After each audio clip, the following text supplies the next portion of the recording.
చతుర్థి వ్రత నియమాలు. వ్రతం ఆచరించే రోజు తప్పనిసరిగా శిరస్నానం చేయాలి. 2 వ్రతం చేయు రోజున పగటిపూట ఉపవాసం చేయాలి. పాలు పళ్ళు తీసుకోవచ్చును. 3 పగటిపూట నిద్రపోరాదు. మద్య మాంసాలు ముట్టరాదు. 4 గరిక బిల్వదళములతో అర్చించాలి. 5 సాయంకాలం షోడోపచార పూజ చేసి నేతితోనూ బెల్లంతోనూ చేసిన తీపి పదార్థాలను నివేదన చేయాలి. ముఖ్యంగా 21 సంఖ్యలో ఉండ్రాలు నివేదన చేయాలి. 6 యథాశక్తిగా ఓం గం గణపతియే నమః అనే అష్టాక్షరి మంత్రాన్ని పూజా సమయంలో జపించాలి. 7 చంద్రోదయం అయిన తర్వాత పూజ ప్రారంభించాలి. 8 పూజ అనంతరం చంద్రదర్శనం చేసుకుని చంద్రునికి ఆర్ఘ్యం ఇవ్వాలి.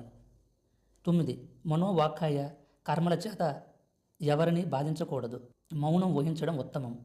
10 పూజ పూర్తయిన తర్వాత వాయన దానం